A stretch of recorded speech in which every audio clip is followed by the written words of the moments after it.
What's up, guys? It's Manga Time once again. I'm here today to bring you Bleach 554, Desperate Lights.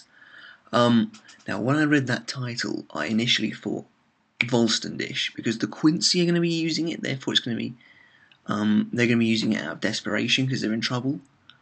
It's technically not because of that, but that is basically what happens. So yeah, this is a really great chapter though. Such an improvement over last week. But I want to start off just by apologising for not bringing you a companion video last week. I mean, I didn't have time, but also, I mean, the chapter was just so bad. But this week, there's so much more potential, so yeah, there'll definitely be one this week. That might be out on Thursday, though, because I'm busy on Friday. But anyway, on to the chapter. I mean, the chapter's so good, may as well just get on with it. So, yeah. Oh, this is funny, because I was talking with a friend last night, literally, like, a few hours before the chapter came out. And I basically predicted everything that would happen in this chapter. Not so much how it happens, but I said that we'd probably see Bambietta. I said we'd probably see Shinji. And I said we'd probably see Komamura. And I said they'll build up a lot to Komamura's arrival. So it's kind of weird, actually, just how similar that was. But it starts off with Basby. We didn't see him last chapter, and basically he does basically what everyone expects him to do. He just kind of chastises Cang for losing after he asked Basby to leave, which is unfortunate because it does make Cang like a proper idiot. But so Basby just kind of gets out of there, which is weird. I kind of figured he might go after Toshiro, but I don't know. Here's hoping Basby versus Rose finally happens. That'd be amazing. But then we see Toshiro just kind of standing there, and as always, he's like, "Oh, it's over. I must have won. Maybe I can finally win a fight." But I thought it was really interesting to see this is apparently his completed Bankai, yet he still has the timer flowers. I thought that was really really strange, actually. But his holification breaks as I kind of thought it would. As I expected, the holification was just a kind of one shot, one chance thing. He then asked Matsumoto to wait for him, but he then collapses beforehand. Oh, that's my alarm. But he then collapses beforehand. We then get this really cool page with the 4 Sturmers who stole Bankai. Bambietta's kind of looking at her hand as her Bankai is being taken away from her. Now, Cang Du is in the ice, very, in my opinion, very clearly still alive. I mean, I think the bubbles kind of indicate he's breathing, even though it's ice, but whatever. BG9, however, looks in considerably worse shape. His face is fucked. Like, it is blown inwards, and there's like missing loads of it. It's basically exactly what happened to Barragan. But yeah, it was a direct hit though. It was definitely a direct hit. So yeah, bad times for BG9. Whether he's still alive at this point, I'm not entirely sure. I would think he probably is, judging by what happens at the end. And then we see Asnot, yes, doing nothing but still losing his Bankai, and obviously he's looking up to the sky because his Bankai is being taken upwards. So we then get to see Uryu and Yuhavok looking kind of weird because he's not wearing a black cape anymore. I don't know if that's an error on Kubo's part or not. Maybe not, because he does show him in more than one panel without it, so I don't know really. Maybe Yuhavok's going for more of a Sturmer look during this fight. But it's cool to see Uryu again, and he's like, you know, didn't your Majesty predict that the Quincy would lose the Bankai? And Yuhavok's like, yeah, I did. Which is so weird. What was the point in taking the Bankai in the first place? Yuhavok got back to camp and he was like, congratulations, guys. You're not going to beat anyone with it, and they're just going to take it back from you. But you know, it was laughs. It was jokes at the time. So then someone says, what are they doing? And it's Bambietta. Now, she's not one of my favourites. She's a favourite of a lot of people, though. And I have to admit that she's actually quite likeable in this chapter. Also, we definitely have a hint to her power. I'm almost 100% certain she's E, the explosion. She sort of just flicks something behind her and there's a massive explosion. But, it seems a bit controlled, if that makes sense. Like literally, the guy who she kills has kind of just been severed. So I don't know, maybe she can, like, kind of control the explosion so it slashes people. I don't really know, that doesn't make any sense. But yeah, Bambietta's like, it's not even our power in the end, so I don't know why you'd be so shocked because you lost it. Makes a lot of sense, I suppose. She's a bit pissed off that Komamura's not turned up yet. She turns around, no one's there. She's been talking to herself, which is kind of funny. And apparently she was there with Lil Toto, Giselle, Candice, and Meninas, that group of poor designs. But yeah, so apparently all of them were going to work together, which is interesting. So it doesn't necessarily mean that. Well, no, I mean Bambietta says that she's their leader actually. And then she kind of like tries to become a Saiyan. She kind of rages, and there's another explosion. So I would presume that she's the explosion. And she says that I'll make this place into flat land and bring you out into the open. So that's pretty crazy, actually. She's obviously very powerful. Then someone says stop, Komamura arrives. And I have to admit that all this is happening quite quickly. But there's nothing wrong with kind of getting character introductions fast, I suppose, as long as the fights don't end like that. Then Komamura appears, and he looks friggin' G. He's now more of a European-looking knight than a shogun. Whether that will translate to his Bankai or not, I don't really know. I have to say that this is not what I was expecting, however. I was not expecting... She basically... it's well funny, actually this is pretty good. Bambietta asks him why he's wearing a bucket. And Komamura says it's a gift, so he obviously got it off his great-grandfather. I hope we get to see that fight in a flashback, I really do, or I hope his grandfather arrives to help, that'd be cool. It's interesting to see Komamura wearing a helmet again. That's really cool, a nice sort of throwback to Soul Society. That is really cool. They have a little bit of a back and forth. Bambietta's like, isn't it too late for the hero to sharp? Blah, blah, blah, blah, blah.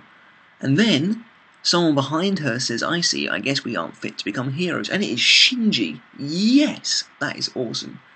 Nice one, Kubo. And he's doing the whole thing with the Sakanade where he can move it without touching it. And she doesn't know who he is. And now this I love.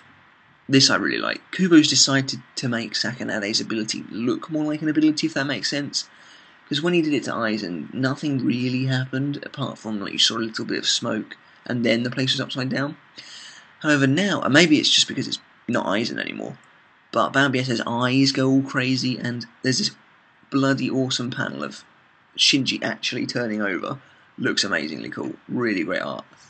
Bambietta's flipping the hell out. She's like, what is this? And for some reason, Shinji decides it's a great idea to explain how his arm toe works again, because that worked so well for him last time. And apparently, though, because of his training, he's starting to learn to invert the words he says as well. Overpowered.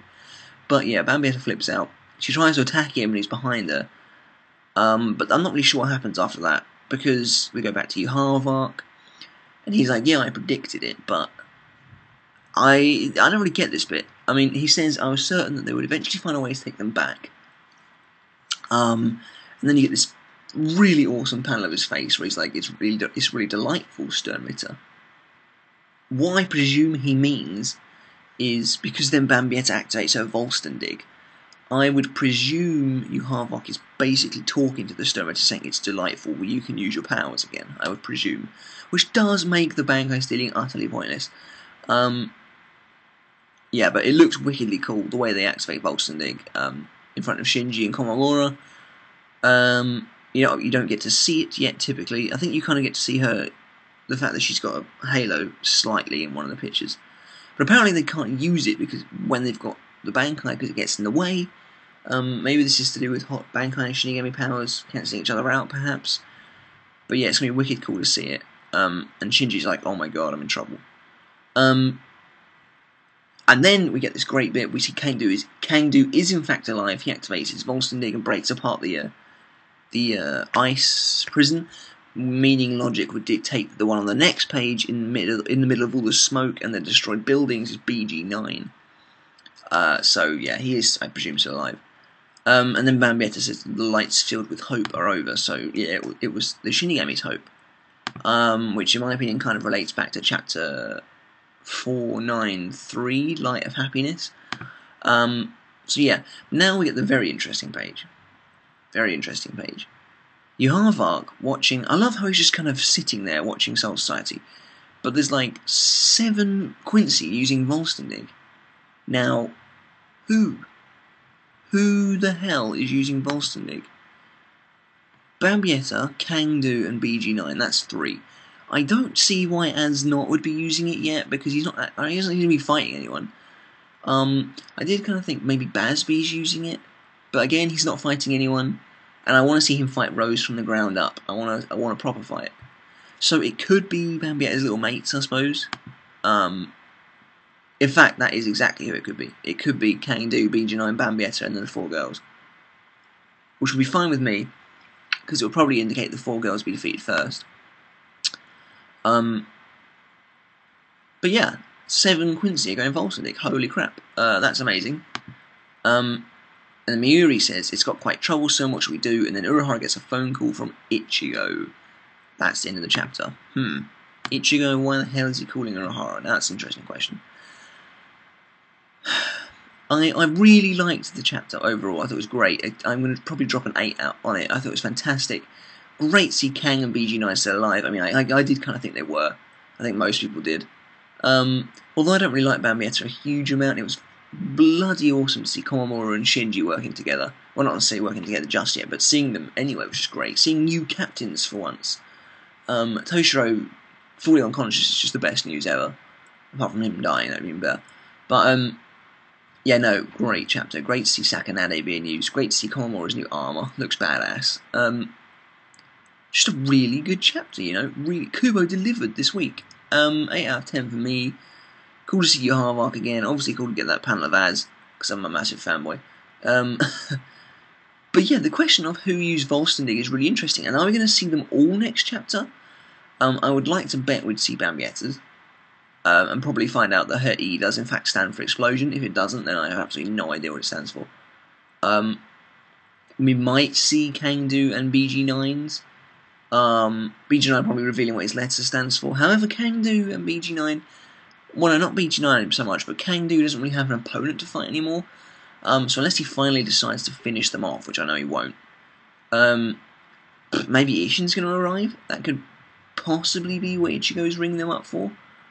I don't know. I doubt we'll see all the Vollständigs next chapter. That would just be crazy.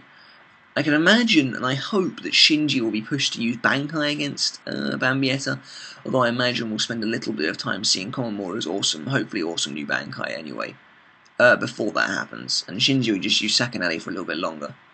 Unless her Vollständig got rid of the effects of Sakanade, in which case he's a bit screwed. But yeah, no, really good chapter, as for why Ichigo's calling, I don't think he's coming back yet. That's way too early. I really am certain that Ichigo will be the last person to arrive. I don't know, what is he going to talk about? I'm stumped, to be honest. I have absolutely no idea why he's calling. Maybe he's calling to let Urahara know that other people are arriving. It'd be well funny if it was just a random call, like, hey Urahara, how's it going? And Urahara's like, we're in the middle of a war, and Ichigo's just like, whoa, crap. That'd be kind of funny. But I don't think it's going to happen. Yeah, I don't know about Ichigo. Let me know in the comments below what you think Ichigo is calling for. Let me know in the comments below who you think is using Vollständig, because that's an interesting question, that is. So yeah, that's it for this week, guys. I shall catch you next time. There'll definitely be a companion video, though. Oh, my panel of the week. Ooh, panel of the week. Difficult. Actually, no, it's not that hard. I mean, I really like the whole page with the 4 star interfaces, but I think panel of the week has to go to that one with Shinji kind of spinning around. Brilliantly done. That's the sort of thing Kubo has had a chance to improve since the Fake Character Town arc, because now he knows what Shinji does properly. He can draw it better and make it look more awesome. That's a great one. 8 out of 10 on this chapter. I thought it was really good. So yeah, let me know in the comments below what you thought, and I shall catch you next time, guys. Until then, see you later.